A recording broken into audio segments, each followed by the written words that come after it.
Já pode pedir música. Rosane, vamos lá. Queria falar com você sobre uma questão. O Banco Inter estreou, né, na Nasdaq em Nova York ontem, mas logo após a estreia a gente viu que as ações aí acabaram sofrendo fortes quedas, né? Acabaram registrando um tombo de 12,56%.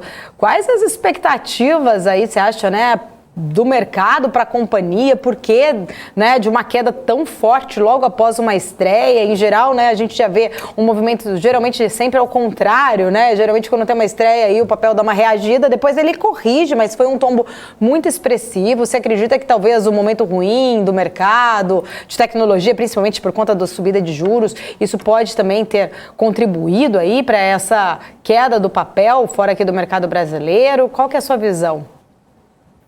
Show. Então, assim, primeira coisa, né? Para quem não sabe, as ações do Banco Inter, na verdade, elas eram listadas no Brasil. Tinha as ações BID 3 e 4.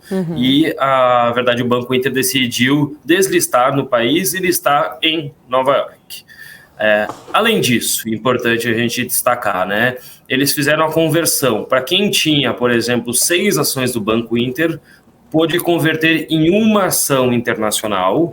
Ou, se você tinha 2 ações do Banco Inter, podia converter elas em um BDR, né? Lembrando que um BDR é um recebível, não é exatamente você ser sócio da empresa, mas o ativo tende a oscilar próximo à variação da ação.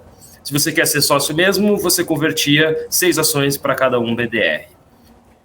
Essa listagem, na verdade, não gera valor para a empresa, para os acionistas. Então, diferente de um IPO, ela não gerou fluxo financeiro, foi apenas uma movimentação de veículo de investimento. Eles fizeram isso com o objetivo de atrair mais investidores. O capital no exterior tende a remunerar mais, tende a dar acesso a mercados, por exemplo, como bonds, renda fixa e assim por diante. E a gente viu essa queda num movimento até bem diferente do que o mercado tech se movimentou ontem. A gente viu a Nasdaq subindo e o Banco Inter em descompasso com esse mercado. A própria instituição financeira se diz uma empresa de tecnologia e não um banco tradicional. Mas a gente viu um movimento mais próximo aos bancos, porque os bancos ontem sim caíram, com um movimento de juros subindo e preocupação com uma maior inadimplência, e as empresas de tecnologia acabaram performando bem.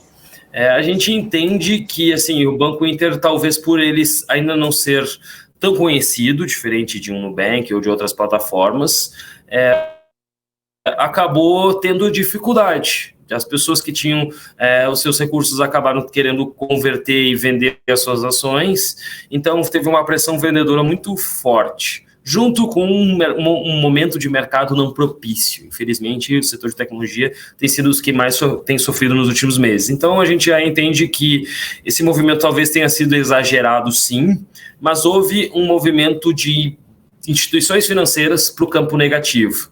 E aí, talvez os investidores tenham que entender que, apesar de o Banco Inter ter uma pegada mais tech, ele deve sofrer ou se dar bem assim como os bancos, porque a principal fonte de receita, o principal resultado advém do sistema financeiro e não puramente da sua área de tecnologia.